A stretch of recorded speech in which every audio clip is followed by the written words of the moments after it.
وقلنا يا آدم اسكن أنت وزوجك الجنة وكلا منها رغدا حيث شئتما ولا تقربا هذه الشجرة فتكونا من الظالمين আল্লাহ নবী আদম আলাইহিস সালাতু ওয়াস সালাম বলবেন, তোমরা তো জানো আল্লাহ তাআলা আমাকে জান্নাতে একটা ফল খাইতে নিষেধ করেছিলেন।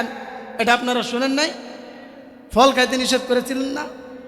নবী আদম জানায় দেয়, আল্লাহ তাআলার নিষেধটা অমান্য করে আমরা ফল খেয়েছিলাম, যার কারণে আল্লাহ তাআলা আমাদেরকে জান্নাত থেকে বের করে দিয়েছেন, জান্নাত থেকে বের করে দুনিয়ার জমিনে পাঠিয়ে দিয়েছেন। কিন্তু ওই যে অপরাধ করেছি, ওই অপরাধটা দুনিয়ার জমিনে আল্লাহ তাআলা আমাকে মাফ করে দিয়েছেন, কিন্তু সেই অপরাধের ভয় এখনো আমার হৃদয়ে করতেছে। বলেন আল্লাহু আকবার, আরো জোরে বলেন আল্লাহু আকবার। এবার আপনি বলেন, নবী এত বিশাল পাওয়ারফুল নবী, অপরাধটা আল্লাহ মাফ করে দিচ্ছেন, এরপরও ওই হাসরের ময়দানে কি বলবে? আমার ভয় লাগতেছে। দেখেন, এই জন্য উনি সুপারিশ করবেন না আমাদের জন্য। কিন্তু আল্লাহ তাআলা বলেন, দেখেন, ওয়াকুলা মিন্না রগদা, আমি আদমকে বলেছিলাম তোমার ওয়াকুলা মিন্না রগদা, তুমি এই জান্নাত থেকে রিজিক ভক্ষণ করো। প্রিয় ভাইয়েরা আমার, আমি আপনাদেরকে একটা তাফসীর শুনাই। এই যে রগদা, রগদা মানে রিজিক, রগদা মানে কি? রিজিক। তা আল্লাহ তাআলা রিজিক শব্দটা তো আপনারাও জানেন না, কথা বলেন জানেন না? আপনারা কি বেজার হইতেছেন নাকি? আমি কিন্তু এতক্ষণ ওয়াজ করতে চাইছিলাম না, আমি আধা ঘন্টা টার্গেট নিয়েছিলাম। কর্তৃপক্ষ কি জন্য আমার এতক্ষণ দিচ্ছে আমি জানি না। তে আল্লাহ তাআলা আদম আলাইহিস সালাতু ওয়াস সালামকে ওয়াকুলা মিন্না রিজকা, যা মন চা রিজিক খাও, হাই সুশি তোমা যেখানতে মন চা এখানতে, পুরা জান্নাতে চৈরা বিরা তুমি আর হাওয়া যা মন চা তা খাও। এই রিজিক না বললে রগদা কেন বলছে? এটা ব্যাখ্যাটা শুনলে আপনারা অবাক হবেন। রিজিক হলো যেটা কষ্ট করে মাথার ঘাম পায়ে ফেলে উপার্জন করতে হয়, ওটা কি রিজিক? কথা বলেন, রিজিক কাকে বলে? যেটা কষ্ট করে মাথার ঘাম পায়ে ফেলে উপার্জন করতে হয়। এই যে দুনিয়াতে আমরা যারা চুরি করে, রাতের বেলা নাইট ডিউটি করে, দিনের বেলা ঘুমা, রাতের বেলা কি ডিউটি করে? নাইট ডিউটি করে। এরা রিজিকের জন্য করে না? কথা বলেন না কেন? রিজিকের জন্য করে না? আপনাদের সারাটা দিন মাথার ঘাম পায়ে ফেলে ফ্যাক্টরিতে চাকরি করেন, কৃষি কাজ করেন, ব্যবসা করেন, কার জন্য করেন? রিজিক তালাশ করেন, সন্তান যেন সুখে থাকতে পারে, পরিবার যেন সুখে থাকতে পারে। নাকি আমরা চাকরি করি কিসের জন্য করি? আল্লাহর সন্তুষ্টির উদ্দেশ্যে রিজিক তালাশে করি, নাকি? এটা হলো রিজিক, যেটা কষ্ট উপার্জিত হয়। মুফাসসিরিনে কেরাম বলেন, রগদান এটা হলো এমন খাবার, এমন খাদ্য যেটা উপার্জন করার জন্য চুল পরিমাণ কষ্ট করতে হয় না। বলেন সুবহানাল্লাহ। আর আল্লাহ তাআলা জান্নাতে সেই আদম এবং হাওয়াকে এই রগদান অর্থাৎ কষ্ট উপার্জন করা ছাড়াই এই রিজিকটা দান করেছিলেন। বলেন সুবহানাল্লাহ। আমরা যারা জান্নাতি হব, আল্লাহ তাআলা পৃথিবীর বুকে আমার যে সমস্ত মা বাবা ভাই বোনকে জান্নাত দান করবেন, তাদের সকলকে আল্লাহ রিজিক না রগদান অর্থাৎ কোনো ধরনের কষ্ট ক্লেশ করা ছাড়াই শুধুমাত্র হৃদয়ে আনবে, আমি এই ফলটা খাবো, আমি এই খাবারটা ভক্ষণ করব। কিতাবে এমনও আসছে, পাখি উড়াল দেওয়া যাবে, সবুজ পাখি জান্নাতে, বান্দা শুধুমাত্র নিয়ত করবে আমি এই পাখিটা খাবো, সাথে সাথে ভুনা হয়ে তার পেটের ভিতরে চলে যাবে। বলেন সুবহানাল্লাহ। আল্লাহ তাআলা জানা দেয়, ও ইব্রাহিম, এমন প্রশ্ন পৃথিবীর বুকে আরো বহু মানুষের হতে পারে, কিয়ামতের আগে আরো বহু মানুষ জানতে চাইবে আমি আল্লাহ তাআলা তাদেরকে কিভাবে জিজ্ঞাসা করব, আমি আল্লাহ তাআলা তাদেরকে পুনরায় কিভাবে জীবিত করব। যাও ইব্রাহিম, যেহেতু তুমি জিজ্ঞাসা করেছ, যাও তুমি 4টা পাখি যেই জায়গা থেকে তোমার মনে চায় ওখান থেকে নিয়ে আসো। বলেন সুবহানাল্লাহ। ক্বালা ফাখুয আরবাআতাম মিনাত তায়র, তায়র মানে পাখি, পাখি নিয়ে আসো। নবী ইব্রাহিম আলাইহিস সালাতু ওয়াস সালাম 4টা পাখি নিয়ে আসলেন। এবার আল্লাহ তাআলা জিজ্ঞাসা করলেন, ও ইব্রাহিম, ফাসুরহুন্না আলাইহি, এই পাখিগুলাকে কিছুদিন তুমি পোষ মানায় নাও, কিছুদিন তুমি যা খাইবা পাখিগুলাকে খাওয়ায় নিবা, তাদেরকে বড় আদর যত্ন মায়া করে লালন পালন করবা। সুম্মা জাআলনা আলা কুল্লি জাবালিন মিনহুন্না জুজআ, আল্লাহ তাআলা জানায় দেয় পাখিগুলা লালন পালন করার পর তোমার ভিতরে যখন মায়া মহব্বত চলে আসবে, তারপরে আমি আল্লাহ তাআলা নির্দেশ দিব। হঠাৎ করে আল্লাহ তাআলা নির্দেশ দেন, ও ইব্রাহিম, ওই যে আদর করে লালন পালন করেন যে তুমি পাখিগুলাকে রেখেছো, আজকে তাদেরকে জবাই করিয়া নাও। বলেন সুবহানাল্লাহ। নবী ইব্রাহিম আলাইহিস সালাতু ওয়াস সালাম একটু মনের ভিতরে কষ্ট লাগলো। আরে পাখিগুলা যদি ধরে এনেই জবাই করে ফেলতাম তাহলে কষ্ট লাগলো না, কিন্তু এখন কিছুদিন লালন পালন করার পর জবাই করাটা কষ্টকর না? কথা বলেন না? মুরগি হারায় গেলেও তো পেরেশান হন না? কবুতর হারায় গেলে পেরেশান হন না? হ্যাঁ, কেন? মায়া লেগে গেছে, সন্তান হওয়ার পরই মারা গেছে। এটা যতটুকু কষ্ট, সন্তানটা যখন হাঁটি হাঁটি পা পা করে হাঁটা চড়া করে মাত্র পরিপূর্ণভাবে বাবা বলে ডাক দেয়া কলিজা শীতল করিয়া নেয়, বাহির থেকে সারাদিন কাম কাজ করে আসার পরে যখন আব্বা বলে জড়ায়া ধরে, কন্যা সন্তানটা যখন বাবা বলে জড়ায়া ধরে, হৃদয়টা আনন্দে ফেটে যায় না? হ্যাঁ, কিন্তু ওই বয়সে যখন মারা যায় কলিজাটা ফেটে যাওয়ার উপক্রম হয় না? কথা বলেন না কেন? তো ইব্রাহিম আলাইহিস সালাতু ওয়াস সালাম কিছুদিন লালন পালন করার পর একটা মায়া এসে গেছে, কিন্তু মায়া আসলেই কি আল্লাহ তাআলা বলছেন জবাই করার জন্য। আর তো ইব্রাহিম আলাইহিস সালাতু ওয়াস সালামের কথার প্রেক্ষাপটেই তো আল্লাহ তাআলার এই বিষয়। ইব্রাহিম আলাইহিস সালাতু ওয়াস সালাম যখন জবাই করলেন, সুম্মা জাআলনা আলা কুল্লি জাবালিন মিনহুন্না জুজআ। ও মুসলমান ভাইরা আমার, নবী ইব্রাহিম আলাইহিস সালাতু ওয়াস সালামকে আল্লাহ তাআলা আবার জানায় দেয়, ও আমার ইব্রাহিম, সুম্মা জাআলনা আলা কুল্লি জাবালিন মিনহুন্না জুজআ। চারটা পাহাড়ের মাঝে একটা পাহাড়ের মাঝে পাখিগুলার পাগুলা রেখে দিবা, আরেকটা পাহাড়ের মাঝে পাখিগুলার রানগুলা রেখে দিবা, আরেকটা পাহাড়ের মাঝে তার মাথাগুলা রেখে দিবা, আরেকটা পাহাড়ের মাঝে তার বডিগুলা রেখে দিবা। অর্থাৎ একটা আরেকটার সাথে কোনো ধরনের সম্পর্ক থাকবে না। আল্লাহ নবী ইব্রাহিম আলাইহিস সালাতু ওয়াস সালাম আল্লাহ তাআলার নির্দেশ মানিয়া তাই করলেন। এই কথাটা জানা দেওয়ার পর নবী ইব্রাহিম আলাইহিস সালাতু ওয়াস সালাম যখন দেখলেন এক একটা এক এক জায়গায় রাইখা দিছে, এবার আল্লাহ তাআলা আসমান থেকে ওহী নাযিল করলেন, সুম্মা জাআলনা আলা কুল্লি জাবালিন মিনহুন্না জুজআ সুম্মা ইয়াতিনাকা সায়া। আল্লাহ তাআলা নবী ইব্রাহিম আলাইহিস সালাতু ওয়াস সালামকে বলেন, ও ইব্রাহিম, এবার পাহাড়ের চূড়া থেকে তুমি ডাক দাও। তাফসীরের কিতাবের মাঝে স্পষ্ট আছে, নবী ইব্রাহিম আলাইহিস সালাতু ওয়াস সালাম যখন ওই পাখিগুলাকে ডাক দিলেন, ডাক দিতে দেরি সাথে সাথে ওই পাখিগুলা জীবিত হয়ে ইব্রাহিম আলাইহিস সালাতু ওয়াস সালামের কাছে চলে আসলেন। বলেন সুবহানাল্লাহ। ইয়াতিনাকা সায়া। সায়া মানে এই যে শুনেন না, হজ করতে গেলে সাই করে বলে না? সাই মানে কি? দৌড়াদৌড়ি।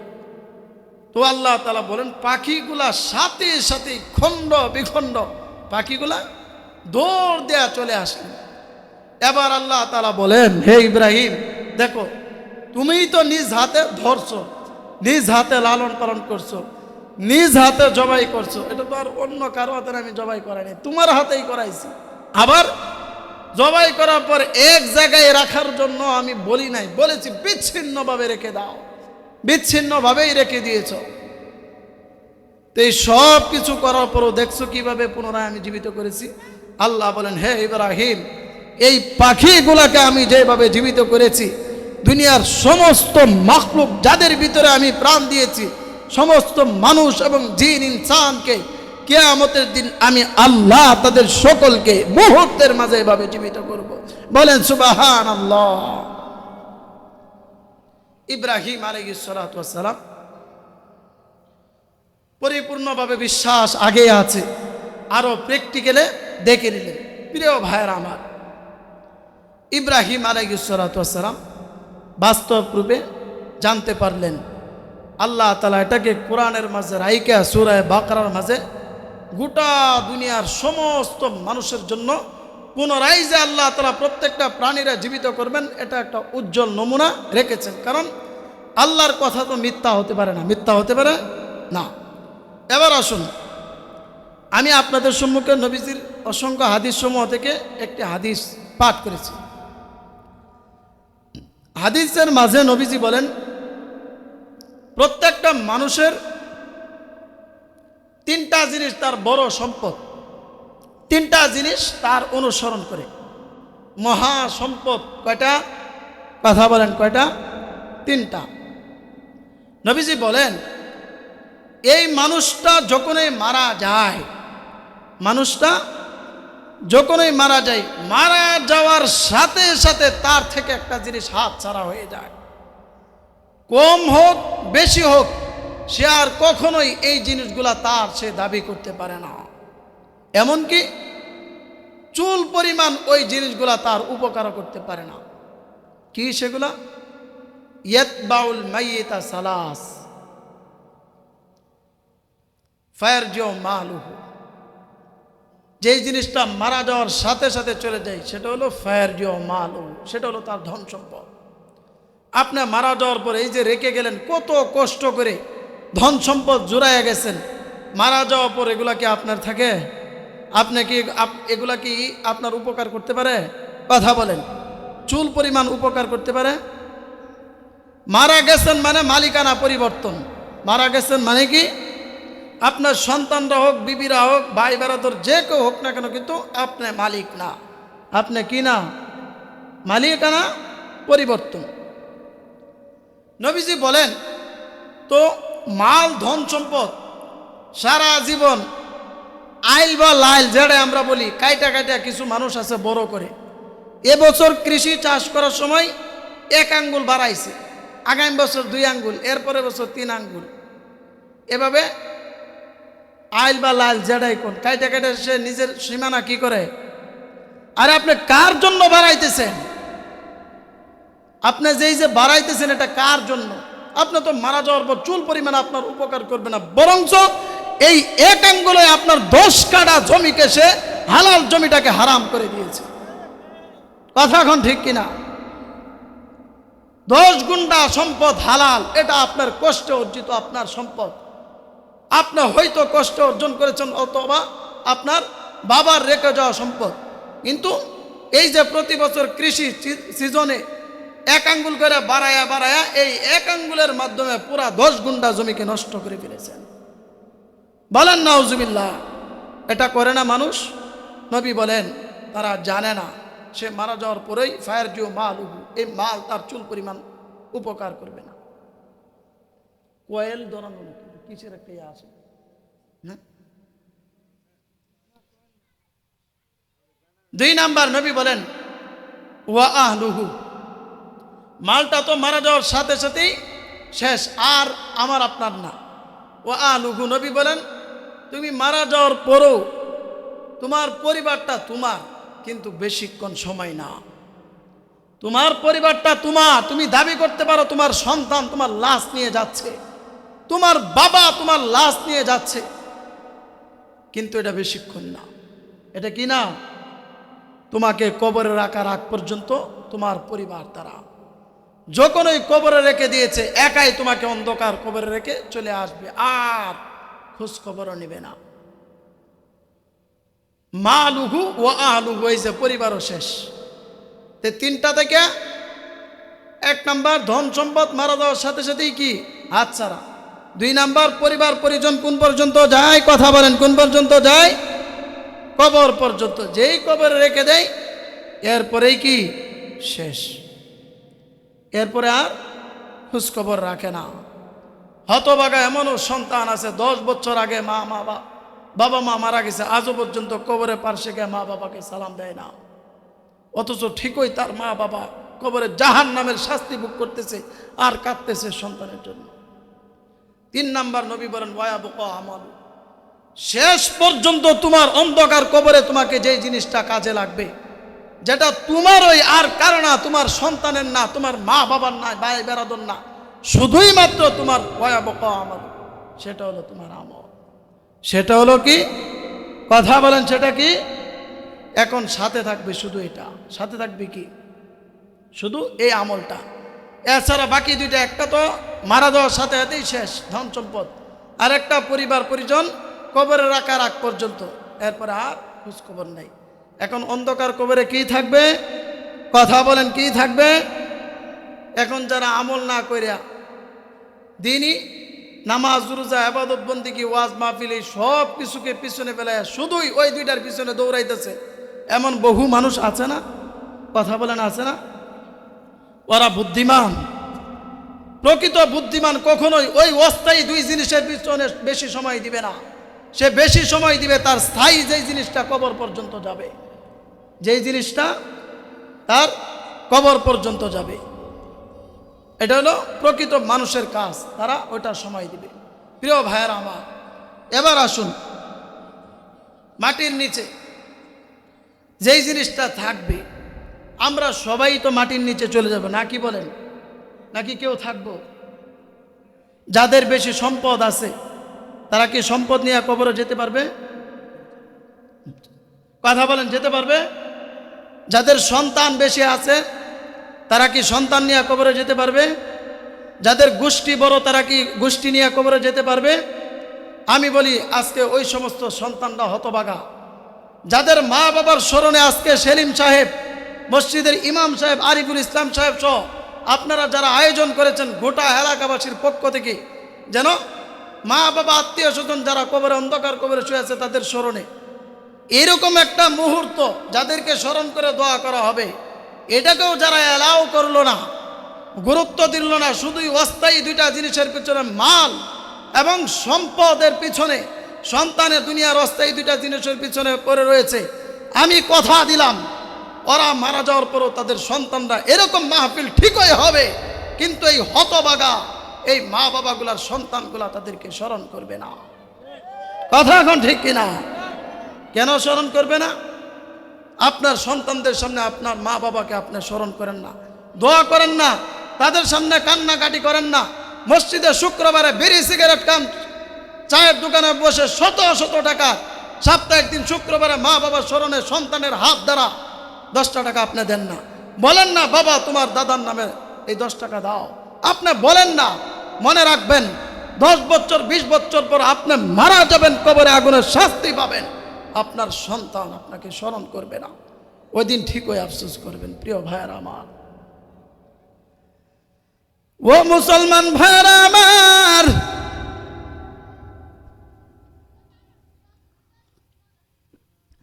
নবী করিম সাল্লাল্লাহু আলাইহি ওয়াসাল্লাম বিষয়টা স্পষ্ট করে বলেছেন, দেখো মানুষ কবরে যাওয়ার পর কিয়ামতের আগ পর্যন্ত যত মানুষ কবরে যাইবে, অতীতে আমাদের মা বাবা ভাই বোন আত্মীয় স্বজন যারা কবরে আছে, আগে যারা আছেন, বর্তমানেও যারা আছে, ভবিষ্যতেও যারা কিয়ামতের আগে কবরে যাইবে, আল্লাহর নবী এটা জানা দেয়, কবরে যাওয়ার পর সে যদি জান্নাতি হয়ে যায়, সরাসরি আল্লাহ তাআলা তাকে জান্নাত দিবেন না। আবার যদি ভাগ্য খারাপের কারণে জাহান্নামী হয়ে যায়, সরাসরি জাহান্নাম দিবেন না। আল কবরু রাউযাতুম মিন রিয়াজিল জান্নাহ, যারা জান্নাতি কবরে যাওয়ার পরে আল্লাহ তাআলা জান্নাত থেকে তাদের কবরে সুখ শান্তি আসার জন্য একটা ছিদ্র করিয়া দিবেন। বলেন সুবহানাল্লাহ, আরো জোরে বলেন সুবহানাল্লাহ।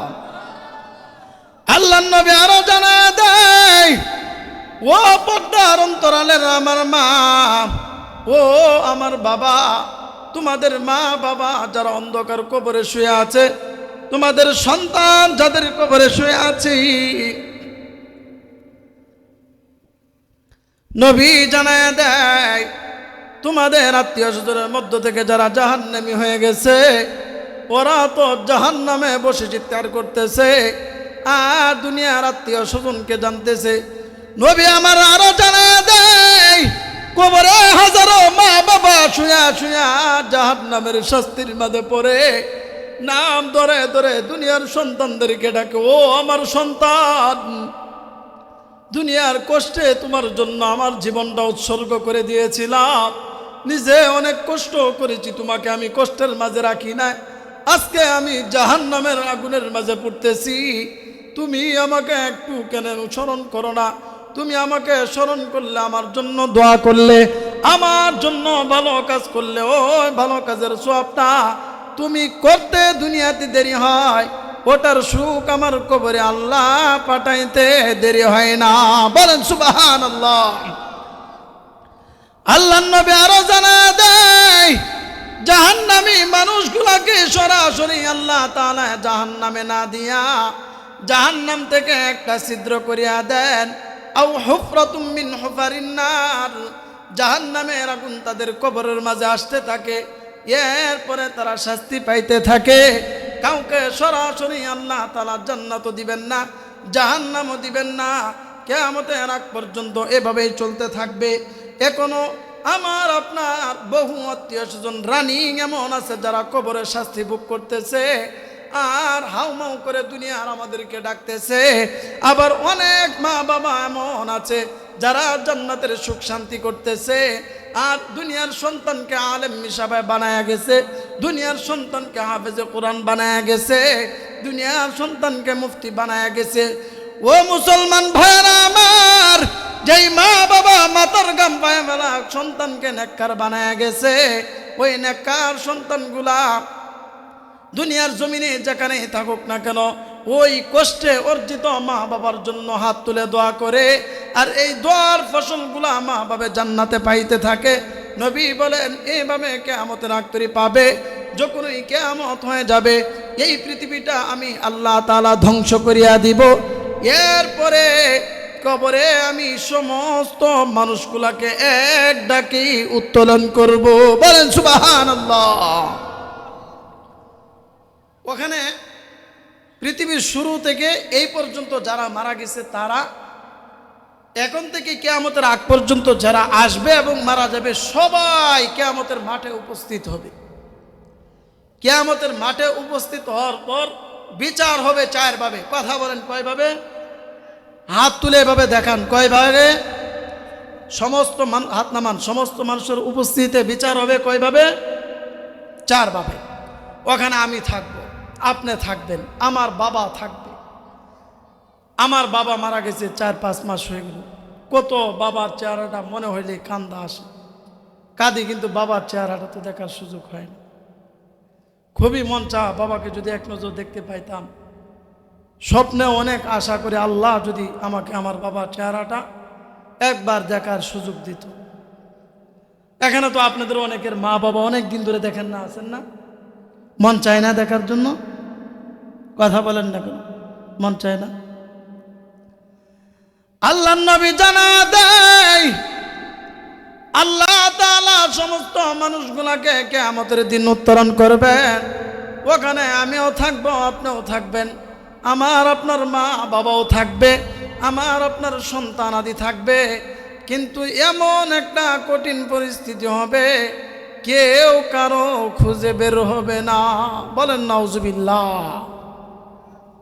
ঠিকই ওখানে সবাই উপস্থিত থাকবে।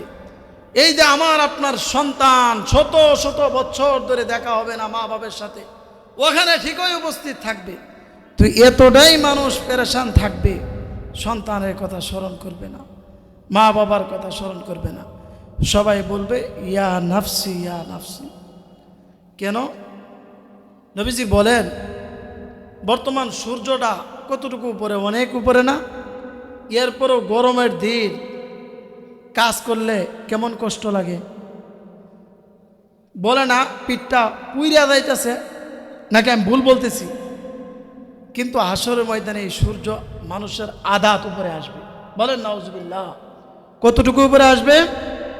আধাত। এই যে এখন কোন আমার আপনার মাথার অর্ধ হাত উপরে যদি সূর্যটা থাকে, আমাদের কন্ডিশন অবস্থা কেমন হবে? হ্যাঁ, কথা বলেন। নবীজি বলেন অবস্থাটা কেমন হবে বলবো। প্রত্যেক মানুষের দুনিয়ার গুনাহ অনুযায়ী অবস্থা হবে। তার মানে যার যতটুকু গুনাহ সেই অনুযায়ী শাস্তি হবে, গরমের তাপ লাগবে। যার বেশি গুনাহ তার মাথার মগজ গলে গলে এরপর পড়তে থাকবে সে, তার একবারে নাক পর্যন্ত এসে যাবে সে, তার ফুটন্ত তার মগজের মাঝে সে হাবুডুবু খেতে থাকবে, দুর্গন্ধময় ফুটন্ত পানির মাঝে হাবুডুবু খাবে। যার আর একটু গুনাহ কম তার হবে বুক পর্যন্ত, আর একটু কম হাঁটু পর্যন্ত, কারো হবে এই টাকনো পর্যন্ত, কারো একেবারে বোঝাই আসবে না, সে কোনো ধরনের সূর্যের তাপই অনুভব করবে না। ও প্রিয় ভাইরা আমার, এমন কঠিন একটা মুহূর্তে ওয়াশাবুন নাশা ফি ইবাদাতি রাব্বি, আল্লাহ নবী বলেন যৌবন বয়সে যেই সমস্ত যুবকরা ইবাদত করে, মুরব্বিদেরকে সালাম দেয়, মা বাবার সেবা করে, মানুষকে শ্রদ্ধা করে, নামাজ পড়ে, রোজা রাখে, ওয়াশাবুন নাশা ফি ইবাদাতি রাব্বি, আল্লাহ নবী বলেন সূর্যের আদাত নিচে আল্লাহ তাদেরকে রাখবেন না, স্বয়ং আল্লাহর আরশে আজিমের নিচে তাদেরকে ছায়া দিবেন। বলেন সুবহানাল্লাহ। যুবক কারা কারা আছেন হাত তুলেন তো দেখি, হাত তুলেন, আরো আরো উঁচা করেন, 2 হাত তুলেন। হিমু কবে যুবক হয়েছো তুমি নামো, হ্যাঁ 2 হাত উঠান, হাত নামান। আল্লাহ তাআলা আমাদের যুবকদেরকে কবুল করুক, বলেন আমিন। আলহামদুলিল্লাহ, আমাদের অত্র এলাকার যুবকরা ইয়াবা, এরপরে মদ গাঞ্জা এগুলো থেকে অনেকটাই মুক্ত। বাবা খানা, অনেকে আছে বাবা খা, বড়ির নাম বলি বাবা, বাপেরে বাপ দেয় না, বড়ি হেগে বাপ দেয়, পীর সাহেব রেগে বাপ দেয়, বলেন নাউজুবিল্লাহ। তো শুধু যুবকদেরকে এতটুকুই না, ওয়ারাজুলুন মুআল্লাকুন ফিল মাসাজিদ, আল্লাহ বলেন ওই সমস্ত মুরব্বীরাও, সাদা পাকনা দাড়িওয়ালা মুরব্বীরা যারা আল্লাহর ঘর মসজিদের সাথে সম্পৃক্ত রাখে, যে সমস্ত যুবকরা মুসল্লিরা মসজিদের সাথে মুআল্লাকুন ফিল মাসাজিদ, 5 ওয়াক্ত নামাজ মসজিদে গিয়া পড়ে, নামাজ ছাড়ে না, এই সমস্ত নামাজি মানুষগুলোকেও কিয়ামতের দিন এই সূর্যের তাপ থেকে আল্লাহ উদ্ধার করে স্বয়ং আরশে আজিমের নিচে ছায়া দান করবেন। বলেন সুবহানাল্লাহ। আমার যে সমস্ত মারা সমস্ত কাজকে পিছনে ফেলে টাইম টু টাইম নামাজ পড়ে আছে না, আমাদের অনেকের বিবিরা পড়ে, আবার অনেকে আছে অবহেলা করে, সব কাজ ঠিকই করে, নামাজটা সবার পরে করে, আবার অনেকে আছে মসজিদে যায় না, খালি শুক্রবারে যা, রাস্তাঘাটে দোকানপাটে নামাজ পড়ে। নবী বলেন যে সমস্ত মানুষগুলো উজর ছাড়া বাসা বাড়িতে দোকানপাটে রাস্তাঘাটে নামাজ পড়ে, মসজিদে আসে না, আমার মন চায় লাকড়ি নিয়ে এদের বাড়িঘরগুলা আগুন দেওয়া জ্বালায় দিতে। বলেন নাউজুবিল্লাহ। এখন আপনি বলেন নামাজ পড়ে ঠিকই, তাদের ঘর কি জ্বালায় দেওয়া আসল তো নবীর উদ্দেশ্য? কথা বলেন, আসল তো উদ্দেশ্য না। এরপর নবী এই কথা কেন বলেছেন? রাগান্বিত হয়ে বলেছেন, যতই তুমি নামাজি হও না কেন, যদি জামাতে নামাজ না পড়ো, এই নামাজ কিয়ামতের দিন তোমাকে রক্ষা করবে না। এই যে নবীর রাগ গুসা তোমার উপর পতিত হবে। প্রিয় ভাইরা আমার, জামাতে নামাজ পড়তে হবে। নবী বলেন সাবউনা সাওয়াবা, বাড়িতে বসে একাদে আছে খামসুনা সাওয়াবা, বাড়িতে বসে নামাজ পড়লে 1 ওয়াক্ত নামাজের 1 সওয়াব হবে, আর এটাই গিয়ে মসজিদে জামাতের সহিত পড়লে খামসুন, আল্লাহ না আল্লাহ খামসাতা আশা, আল্লাহ তাআলা তাকে 25 গুণ বাড়ায়া সওয়াব দান করবেন। বলেন সুবহানাল্লাহ। আরেক হাদিসে আছে সাবাতু আইশু, 27 গুণ বাড়ায়া সওয়াব দান করবেন। বলেন সুবহানাল্লাহ। তাহলে বাড়ির চেয়ে মসজিদে নামাজ আকাশ পাতাল ব্যবধান না? আজকে থেকে কে কে একটু হিম্মত করেন তো, কে কে মসজিদে গিয়ে নামাজ পড়বেন? হাত তুলেন। ওই যে আলসামি করে হাত তুলে না, যদি যাইতে হয় আল্লাহ যদি কবুল করে হাত নামান। কবুল করলে তো ভালো, কবুল করলে আর কষ্ট লাগতো না, এমন না কষ্ট লাগে। কবুল করে আর কষ্ট লাগবে? কথা বলেন না, কষ্ট লাগবে না। এরপর তো বলতেছিলাম যে তাদেরকেও এই সূর্যের এই তাপ, এই পরিস্থিতি থেকে আল্লাহ তাআলা মসজিদের সাথে যারা সম্পৃক্ত তাদেরকে রক্ষা করবেন। কিছু মানুষ আছে সারা সপ্তাহ তো মসজিদে যায় না, শুক্রবারেও একেবারে গিয়ে নামাজটা ধরে। এই মা, আপনি কার জন্য সময় দেন?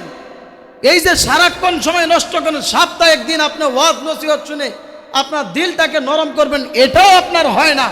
আপনি এই সময় কার জন্য ব্যয় করেন? যার জন্য আপনি আপনার সমস্ত কিছু ব্যয় করছেন, আপনার পরকালের জন্য আপনি চিন্তাই করলেন না, আপনার কবরকে জাহান্নামের আগুন থেকে কি তারা আপনাকে রক্ষা করবে? কথা বলেন, রক্ষা করবে না। তাহলে আপনি কেন শুক্রবারও গে খালি কোনো রকমকে জামাত ধরে, এগুলা কিয়ামতের দিন বড় আফসোস করবে, জঘন্য অপরাধ এগুলা।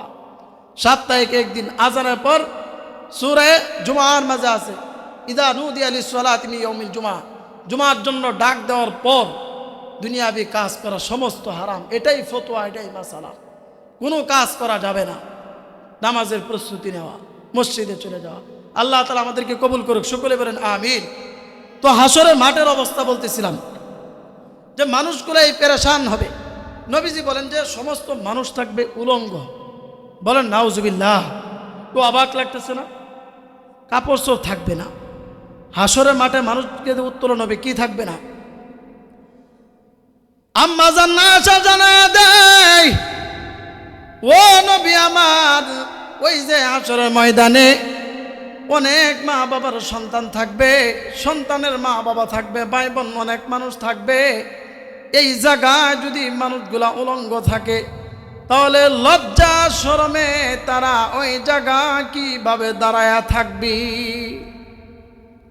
প্রশ্নটা ইম্পর্টেন্ট কিনা? হ্যাঁ, নবী আমার জানা দেয়, ও আয়েশা, মানুষগুলো এত অপারেশন থাকবে, এত চিৎকার করতে থাকবে, ইয়া নাফসি ইয়া নাফসি বলে চিৎকার করবে। কেউ কারো দিকে একটা পলক তাকানোর জন্য সাহস করবে না। বলেন নাউজুবিল্লাহ। এত ভয়াবহ অবস্থা হবে, কেউ কারো দিকে তাকানোর সুযোগ পাবে না। এই না, আপনি যদি হত্যা মামলার আসামি হন অথবা জিনার আসামি, সমাজের মাঝে দরবারের ব্যবস্থা করা, জাতির পিতায় জাতীয় বাপ ডাকার কারণে আল্লাহর আদালতে হিসাব দিতে হবে। মিল্লাত আবিকুম ইব্রাহিম, শেখ মুজিব জাতির পিতা না, জিয়াউর রহমান জাতির পিতা না।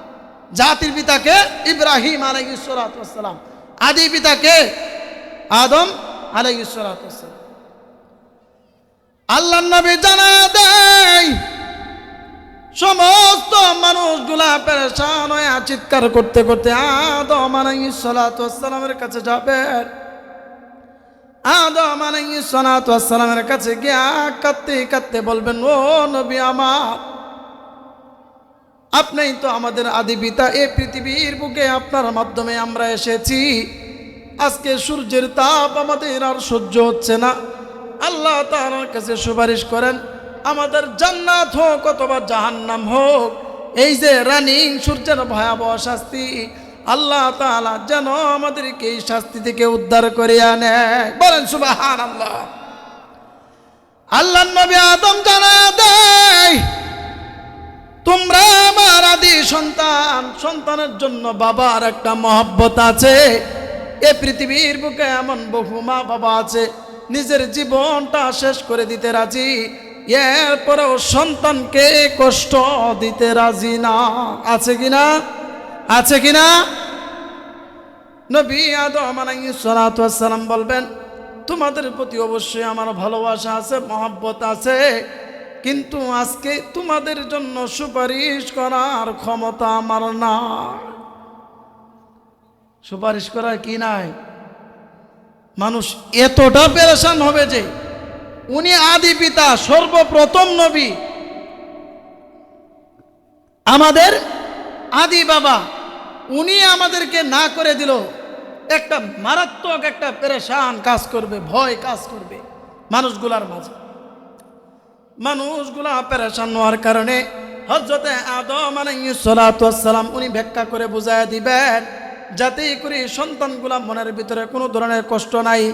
ও মুসলমান ভাইরা আমার, আমাদের সন্তানরা বিভিন্ন আবদার যখন করে, আমরা সাধ্যমতো চেষ্টা করি সন্তানের আবদারগুলা পূর্ণ করার জন্য, নিজে না খায়া চেষ্টা করি তাদের আবদারগুলা পূর্ণ করার জন্য।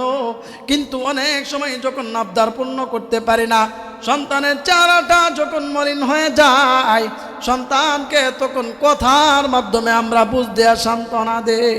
সান্ত্বনা দেই কিনা? কথা বলেন, সান্ত্বনা দেই কিনা? সান্ত্বনা দেই। তো আদম আলাইহিস সালাতু ওয়াস সালাম সবার কষ্টকে দূর করার জন্য সান্ত্বনা দিবেন। সান্ত্বনা দিবেন কি বলে সান্ত্বনা দিবেন?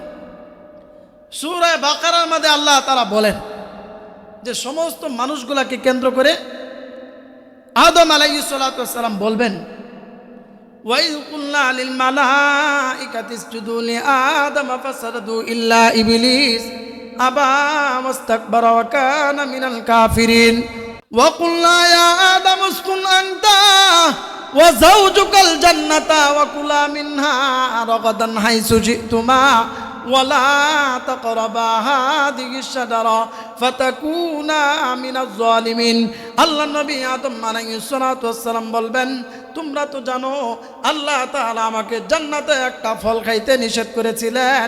এটা আপনারা শুনেন নাই? ফল খাইতে নিষেধ করেছিলেন না? নবী আদম জানায় দেয়, আল্লাহ তাআলার নিষেধটা অমান্য করে আমরা ফল খেয়েছিলাম, যার কারণে আল্লাহ তাআলা আমাদেরকে জান্নাত থেকে বের করে দিয়েছেন, জান্নাত থেকে বের করে দুনিয়ার জমিনে পাঠিয়ে দিয়েছেন। কিন্তু ওই যে অপরাধ করেছি, ওই অপরাধটা দুনিয়ার জমিনে আল্লাহ তাআলা আমাকে মাফ করে দিয়েছেন, কিন্তু সেই অপরাধের ভয় এখনো আমার হৃদয়ে করতেছে। বলেন আল্লাহু আকবার, আরো জোরে বলেন আল্লাহু আকবার।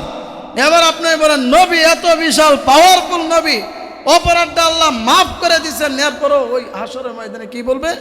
আমার ভয় লাগতেছে। দেখেন, এই জন্য উনি সুপারিশ করবেন না আমাদের জন্য। কিন্তু আল্লাহ তাআলা বলেন, দেখেন, ওয়াকুলা মিন্না রগদা, আমি আদমকে বলেছিলাম তোমার ওয়াকুলা মিন্না রগদা, তুমি এই জান্নাত থেকে রিজিক ভক্ষণ করো। প্রিয় ভাইয়েরা আমার, আমি আপনাদেরকে একটা তাফসীর শুনাই। এই যে রগদা, রগদা মানে রিজিক, রগদা মানে কি? রিজিক। তা আল্লাহ তাআলা রিজিক শব্দটা তো আপনারাও জানেন না, কথা বলেন জানেন না? আপনারা কি বেজার হইতেছেন নাকি? আমি কিন্তু এতক্ষণ ওয়াজ করতে চাইছিলাম না, আমি আধা ঘন্টা টার্গেট নিয়েছিলাম। কর্তৃপক্ষ কি জন্য আমার এতক্ষণ দিচ্ছে আমি জানি না। তে আল্লাহ তাআলা আদম আলাইহিস সালাতু ওয়াস সালামকে ওয়াকুলা মিন্না রিজক, যা মন চা রিজিক খাও, হাই সুশি তোমা, যেখানতে মন চা এখানতে, পুরা জান্নাতে চৈরা বিরা তুমি আর হাওয়া যা মন চা তা খাও। এই রিজিক না বললে রগদা কেন বলছে? এটা ব্যাখ্যাটা শুনলে আপনারা অবাক হবেন। রিজিক হলো যেটা কষ্ট করে মাথার ঘাম পায়ে ফেলে উপার্জন করতে হয়, ওটা কি রিজিক? কথা বলেন, রিজিক কাকে বলে? যেটা কষ্ট করে মাথার ঘাম পায়ে ফেলে উপার্জন করতে হয়। এই যে দুনিয়াতে আমরা যারা চুরি করে, রাতের বেলা নাইট ডিউটি করে, দিনের বেলা ঘুমা, রাতের বেলা কি ডিউটি করে? নাইট ডিউটি করে। এরা রিজিকের জন্য করে না? কথা বলেন না কেন? রিজিকের জন্য করে না? আপনাদের সারাটা দিন মাথার ঘাম পায়ে ফেলে ফ্যাক্টরিতে চাকরি করেন, কৃষি কাজ করেন, ব্যবসা করেন, কার জন্য করেন? রিজিক তালাশ করেন, সন্তান যেন সুখে থাকতে পারে, পরিবার যেন সুখে থাকতে পারে। নাকি আমরা চাকরি করি কিসের জন্য করি? আল্লাহর সন্তুষ্টির উদ্দেশ্যে রিজিক তালাশে করি, নাকি? এটা হলো রিজিক, যেটা কষ্ট উপার্জিত হয়। মুফাসসিরিনে কেরাম বলেন, রগদান এটা হলো এমন খাবার, এমন খাদ্য যেটা উপার্জন করার জন্য চুল পরিমাণ কষ্ট করতে হয় না। বলেন সুবহানাল্লাহ। আর আল্লাহ তাআলা জান্নাতে সেই আদম এবং হাওয়াকে এই রগদান অর্থাৎ কষ্ট উপার্জন করা ছাড়াই এই রিজিকটা দান করেছিলেন। বলেন সুবহানাল্লাহ। আমরা যারা জান্নাতি হব, আল্লাহ তাআলা পৃথিবীর বুকে আমার যে সমস্ত মা বাবা ভাই বোনকে জান্নাত দান করবেন, তাদের সকলকে আল্লাহ রিজিক না রগদান অর্থাৎ কোনো ধরনের কষ্ট ক্লেশ করা ছাড়াই শুধুমাত্র হৃদয়ে আনবে, আমি এই ফলটা খাবো, আমি এই খাবারটা ভক্ষণ করব। কিতাবে এমনও আসছে, পাখি উড়াল দেওয়া যাবে, সবুজ পাখি জান্নাতে, বান্দা শুধুমাত্র নিয়ত করবে আমি এই পাখিটা খাবো, সাথে সাথে ভুনা হয়ে তার পেটের ভিতরে চলে যাবে। বলেন সুবহানাল্লাহ। এটাই হলো রগদা। মন চাবে ফল খাইতে, গাছের কাছে যেতে হবে না, ঢিল দিতে হবে না। বড়ইয়ের সিজন, চুরি করে বড়ই খা, যাইতেছে ফুট করে মাটি লুয়ে ঢিল মারে, পারে না? কথা কম না কেন? পারে না? আমরা অনেক হয়তো ছোটবেলা করেছিলাম, এখন তওবা, নাকি? তো ফল রগদান হইল এমন রিজিক, ফল খাইতে জান্নাতে মন চাবে, গাছের কাছেও যেতে হবে না, ঢিল দিবে তো দূরের কথা, সাথে সাথে ফলটা আল্লাহ তাআলা তার বুকের ভিতরে স্মরণ করার সাথে সাথে ঢুকায়া দেবেন। বলেন সুবহানাল্লাহ। এই কষ্টে উপার্জন করা ছাড়াই এই রগদানটা আল্লাহ তাআলা আদমকে বলেছিলেন, তোমার যা মন চা, রগদান মিন হাইসু শি'তুমা, জান্নাতের যেই জায়গাতে মন চা, যা মন চা, যত মন চা তুমি খাও। কিন্তু ওয়ালা তাকরাবা হাদিস শাজারা, ওই যে গন্ধম গাছটা ওইটার কাছে যায়ও না। কিন্তু কি করো না, ওইটার কাছে যায়ও না। এখন আপনারা বলেন, মানুষের একটা বদ আদত আছে, আল ইনসানু হারিসুন ফিমা মুনিয়া, 100 জিনিসের 99টা বড় বড় জিনিস আপনি অনুমতি দিয়েছেন, ওটি হয়ে যাওয়ার পরে এই যে একটা ছোটখাটো নিষেধ দিচ্ছেন ওটার মধ্যে দৌড়াইব। আল ইনসানু, আচ্ছা অতিথি কোন সময় এটা আমি কেমন করবো আপনারা বললেন আমাদের, আচ্ছা ইনশাল্লাহ। তে কি বলতেছিলাম বললেও তো গেলাম, হ্যাঁ ওই যে রগদা। তে আদম আলাইহিস সালাতু ওয়াস সালামকে আল্লাহ তাআলা এটা দান করেছিলেন যে, ও বলতেছিলাম যে মানুষের একটা বদ অভ্যাস, নিষেধ জিনিসটা আল ইনসানু হারিসুন ফিমা মুনিয়া, মানুষকে যেই জিনিসটা নিষেধ করা হয় মানুষ এটার প্রতি আরো বেশি আকৃষ্ট হয়। বিশ্বাস না করেন, আপনি মসজিদের সামনে একটা বদনা উল্টায় তো একটা সাইনবোর্ড টানায় দেবেন, এই বদনাটা কেউ উল্টায় দেখবেন না, যদি উল্টান 500 টাকা জরিমানা, দেখবেন রাতে না ঘুমায় হইলে ওটা উল্টায় দেখবেন। এমনি কত বদনা উল্টায় পড়ে তাই উল্টে দেখে না, কিন্তু এটা উঠায় দেখে না, যে আপনি নিষেধ করছেন কেউ না কেউ ওটা কি করবো, হ্যাঁ উল্টায় দেখবো। কেন এত আকৃষ্ট হয়েছে, ওই যে উল্টাইলে 500 টাকা জরিমানা লেখছেন, লেখা এখানে প্রস্রাব করিবেন না, প্রস্রাব করিলে 500 টাকা জরিমানা, ফ্লাইওভারের নিচে লেখা থাকে, এইটাকে পরে এভাবে পরে প্রস্রাব করার পরে এখানে প্রস্রাব করিবেন না, করিলে 500 টাকা জরিমানা, পরে ধুমায়া প্রস্রাব করে, এটা করে কিনা, ওই যে নিষেধ করছে, ক্ষমা আগে পরে আইনা কি করে ধুমায়া প্রস্রাব করে, কেন ওই যে নিষেধ করছে, এই জন্য এটার প্রতি কি আকৃষ্ট। তো আদম আলাইহিস সালাতু ওয়াস সালাম উনি তো নবী, এরকম হবে আল্লাহ পরে দুনিয়াতে পাঠাইবেন, আমরা দুনিয়াতে আসবো, এটা হলো আসল কথা। নবীদেরকে তো আর আল্লাহ তাআলা এভাবে ভুল করাইবেন না, উদ্দেশ্য হলো এই পৃথিবীর বুকে আমি আপনি আসবো। তো আদম আলাইহিস সালাতু ওয়াস সালামকে নিষেধ করার পরও ওই ফলটাই খায় লাইছে, খাওয়ার সাথে সাথে আদম এবং বিবি হাওয়া দুজনের তাফসীরের কিতাবের মাঝে আছে, ভক্ষণ করতে দেরি উনাদের সমস্ত পোশাকগুলা ঝরে ঝরে পড়ে গিয়েছে, বলেন নাউজুবিল্লাহ। তাফসীরের কিতাবের মাঝে আছে, জান্নাতি গাছের পাতা দেয়া উভয়জন পরস্পর লজ্জা চান ঢাকতেছিলেন, কিন্তু সুযোগ নাই, আল্লাহ তাআলা দুনিয়াতে পাঠায় দিয়েছে। আচ্ছা বলতেছিলাম যে এবার আসুন, আদম আলাইহিস সালাতু ওয়াস সালাম যখন বলবেন যে এই যে আমার এই কাজটা হয়ে গেছে, আল্লাহ মাফ করে দিয়েছেন, কিন্তু এরপর আমার ভয় লাগতেছে, আমি সুপারিশ করতে পারবো না। মানুষগুলো এবার আদম আলাইহিস সালাতু ওয়াস সালামের পরে দুনিয়ার সবচেয়ে বড় নবী, আল্লাহ তাআলা পবিত্র কালামুল্লাহ শরীফে জানা দেয়, হাশরের মাঠে সমস্ত মানুষগুলা চিৎকার করতে করতে যখন আদম থেকে নৈরাশ হয়ে যাবেন, এবার দন্তে নূহ আলাইহিস সালাতু ওয়াস সালামের কাছে যাবেন, নূহ আলাইহিস সালাতু ওয়াস সালামকে গিয়া বলবেন, আমাদের আদি পিতা আমাদেরকে ঘুরাইয়া দিছে, একটু দয়া করে মায়া করে এই যে সূর্যের তাপ আমরা সহ্য করতে পারতেছি না, আল্লাহ তাআলার কাছে একটু সুপারিশ করেন আমাদেরকে যেন হাশরের মাঠের এই কঠিন পরিস্থিতি থেকে রক্ষা করে। আল্লাহ তাআলা জানা দেয়, হযরত নূহ আলাইহিস সালাতু ওয়াস সালাম ওই সময় বলবেন, ওয়াকালা নূহুর রাব্বি লা তাযার আলাল আরদি মিনাল কাফিরিনা দাইয়ারা। নূহ আলাইহিস সালাতু ওয়াস সালাম বলবেন, আজকে তোমাদেরকে সুপারিশ করে এই হাশরের ময়দানে সূর্যের তাপের ভয়াবহ শাস্তি থেকে উদ্ধার করার ক্ষমতা আমার নাই, বলেন নাউজুবিল্লাহ। মানুষগুলা বড়ই চিৎকার করতে থাকবে, পেরেশান হতে থাকবে, মানুষ বড়ই পেরেশান হতে থাকবে, ডাকতে থাকবে, নৈরাশ হয়ে যাবে। তবে হযরত নূহ আলাইহিস সালাতু ওয়াস সালাম উনিও উজর কেন পেশ করবেন, উনি কেন পারবেন না এটা বলবেন। আমরা সবাই একটা তাকবীর দিই, আলহামদুলিল্লাহ অনেকেই উপস্থিত আছে, আমি তো নিয়ে বসছিলাম কয়েকজন, অনেকে আসছে, আর অনেকে দাঁড়ায় আছে, আসতেছে, চা পান খায়া বিড়ি সিগারেট খায়া আসবে, দেখবো ইনশাল্লাহ। এই যে যারা যুবক আছেন এখন যুবকরা আওয়াজ দিবেন, পরে মুরব্বীরা আপনি আমার বাবা লাগেন, দেখবো আজকে আপনার জোর, আপনাদের আওয়াজে অনেকের ঘুম ভাঙবে, দেখবো কারা পাস করে। প্রথমে আমার সাথে যুবকরা আওয়াজ দিবেন, নারায়ে তাকবীর।